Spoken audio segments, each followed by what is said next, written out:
आप सभी छात्र छात्राओं का एमएस हिंदी एकेडमी में हार्दिक स्वागत एवं अभिनंदन है। आज की कक्षा का विषय भाषा, लिपि और व्याकरण है। आप कह सकते हैं कि भाषा का परिचय है।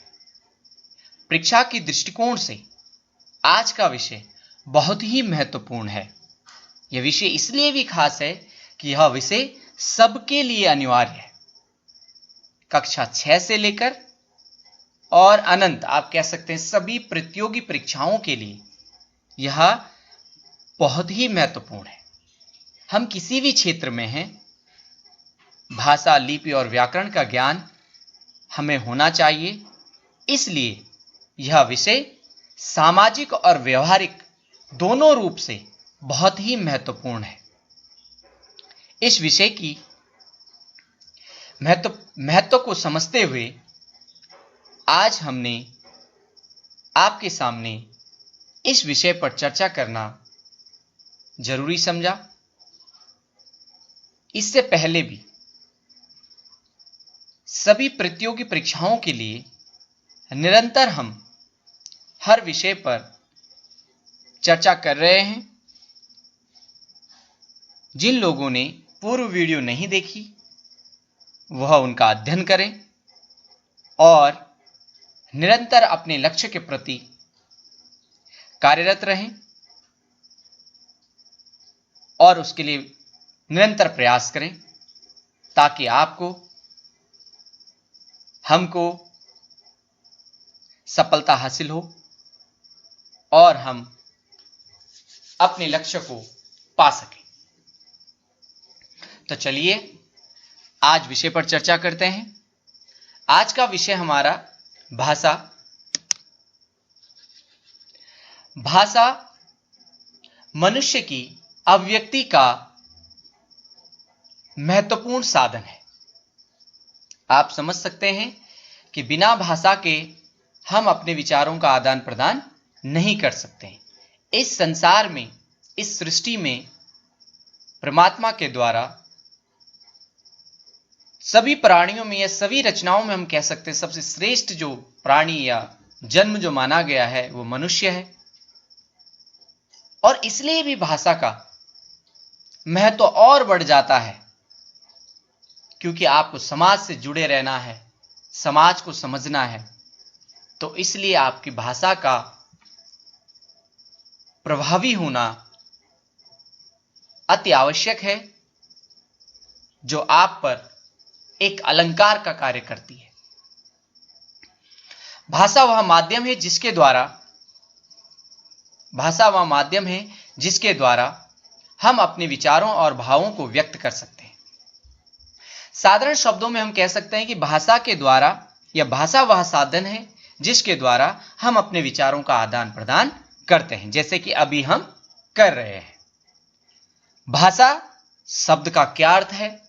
भाषा संस्कृत की भाष धातु से बना हुआ है जिसका अर्थ होता है वाणी को प्रकट करना, यानी अपने विचारों और भावनाओं को व्यक्त करने का जो साधन है, जो सेतु है, वो भाषा है।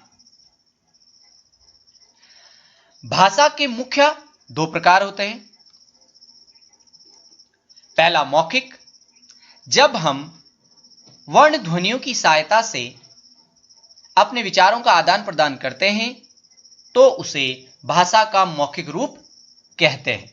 जैसे कि अभी मैं आप लोगों के सामने कर रहा हूं, जैसे आप रेडियो सुनते हैं, जैसे आप गाने सुनते हैं, ये सभी भाषा के मौखिक रूप कहलाते हैं। समझ में आ गई आपको? ठीक है। दूसरा जो हमारा रूप है वो है लिखित। जैसे कि हमने यहां पर देखो स्क्रीन पर आपके सामने जो लिखा हुआ है, ये हमारे भाव में क्या हम कह रहे हैं लिखित भाषा के बारे में? हम कह रहे हैं जब हम वर्ण चिन्हों की सहायता से अपने विचारों का आदान प्रदान करते हैं तो उसे भाषा का लिखित रूप कहते हैं। यानी जब हम लिखकर अपने विचारों को दूसरे को समझाने का प्रयास करते हैं तो भाषा का लिखित रूप होता है। और वो हम कैसे कर सकते हैं? वर्ण चिन्हों के द्वारा, क्योंकि भाषा के लिए एक हमारी जो वर्णमाला है, ध्वनि यानी जो हमारे सुनाई दे रहा है, जो आवाज है, लिखित रूप।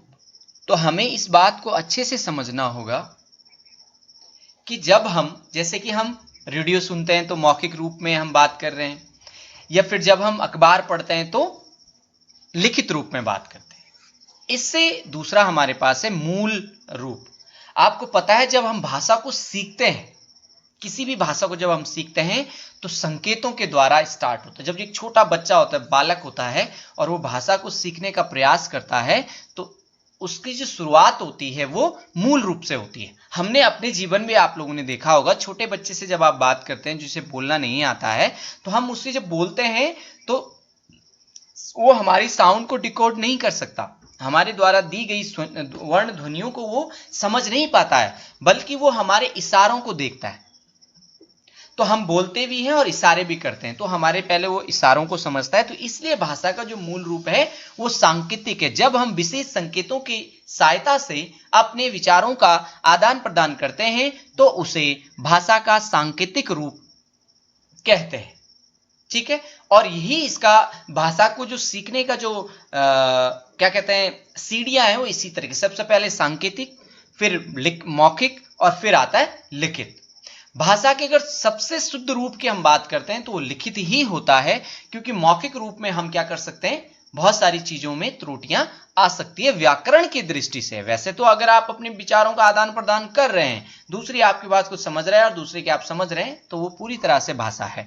लेकिन व्याकरणिक दृष्टि से अगर हम देखते हैं तो लिखित रूप ज्यादा महत्वपूर्ण माना जाता है। सांकेतिक रूप आप समझ गए, ये भाषा का मूल रूप है, लेकिन इसे मुख्य रूप में नहीं रखा जाता।